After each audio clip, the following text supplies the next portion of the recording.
What's west of Westeros? That's the question Arya Stark leaves us with, a question that redefines the very ending of Game of Thrones.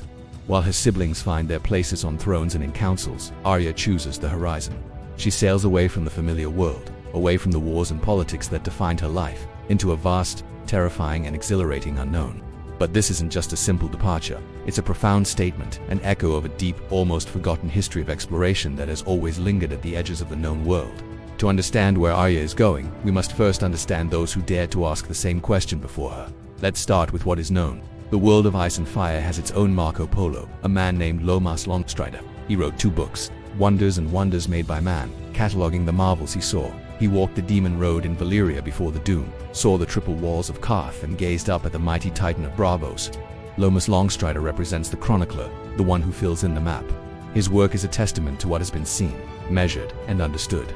His world, while vast, has boundaries. There's a limit to the pages in his book. Arya's map, by contrast, is blank. Where Lomas sought to document the existing world, Arya seeks to create a new one, at least for herself. Her journey isn't about confirming old stories. It's about writing a story that has never been told. The world for Arya is not a collection of wonders to be visited, but a mystery to be solved. She's trading the comfort of the known for the sheer possibility of the unknown. Her quest is a direct challenge to the very idea of a completed map.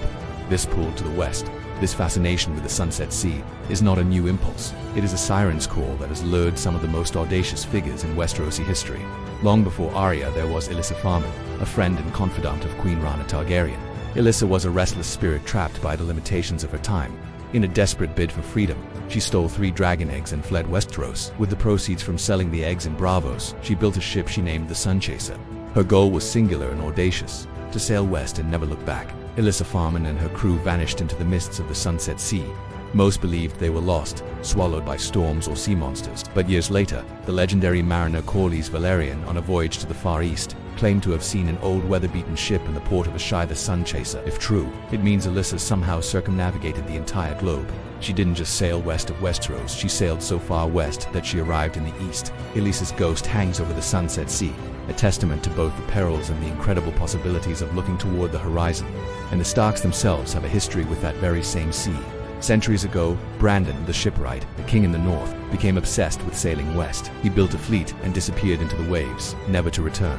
His son, Brandon the Burner, was so consumed by grief that he set fire to the North's entire remaining fleet, ending his kingdom's age of seafaring. But North turned its back on the sea, focusing inward, forever scarred by the loss of a king who chose the unknown over his own throne. Arya, in her own way, is finishing what her ancestors started. She is reclaiming the Stark legacy of exploration, not as a king abandoning his duty, but as a woman claiming her destiny. The legends surrounding the West only deepen the mystery. The Ironborn, rulers of the Iron Islands, claimed their first king sat upon the Seastone Chair, a throne of oily black stone allegedly found on the shores by the first men. Legends say it was left there by beings from the sea. What kind of beings? Are there other lands, other civilizations hidden by the endless waves? Tales of krokans large enough to pull down whaling ships, of leviathans and sea dragons, populate the folklore of every coastal region. For most, these are just stories to frighten children, but for an explorer, they are possibilities. They are clues. Arya is not just sailing into a geographical unknown, but a mythological one. Of course, not all exploration is born from a pure desire for discovery. Often it's driven by ambition, wealth, and power. No one embodies this more than Corlys Velaryon, the Sea Snake, the most famous mariner in the history of the Seven Kingdoms. Corlys completed 9 legendary great voyages to the east, bringing back silks, spices, elephants, and unimaginable wealth. He made House Velaryon the richest house in the realm for a time. His ambition was commercial. The map for him was a path to profit. The unknown was a resource to be exploited. Even his one great failure was driven by this ambition. He attempted to find a northern passage around Westeros, a faster route to the east. He sailed his ship, the Ice Wolf, far into the shivering seas of the north, facing frozen waters and colossal icebergs, only to be forced to turn back. Corlys' story shows us the explorer as a capitalist, a conqueror of markets. His world is one of risk and reward, of ledgers and trade routes. But there is another kind of explorer, one driven by pure, unadulterated curiosity. Consider Rhaenyra Belaris, a dragon lord from old Valyria before the Doom. She mounted her dragon, Terrax, and decided to fly south, to explore the great, uncharted continent of Sop. For 3 years, she flew over jungles so dense the canopy blocked out the sun, over deserts and mountains, mapping a land of unimaginable scale. She found ruined cities of ancient, forgotten peoples and declared the continent to be land without end. She didn't do it for gold or for glory. She did it because she could, because her dragon gave her the freedom to see what no one had ever seen before.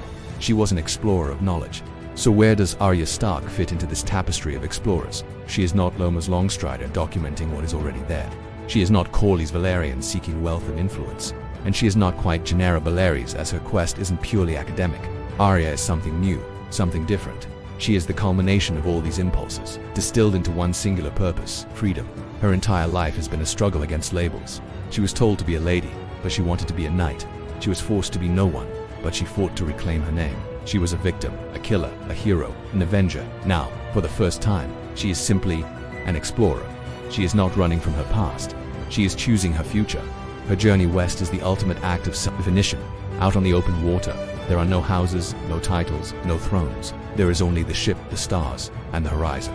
Arya's ending is a rejection of the Game of Thrones itself. The central conflict of the series was a fight for control over a map that was already drawn. Who sits on the Iron Throne? Who rules the North? Who controls the Reach? Arya's answer is to throw the map away and draw a new one.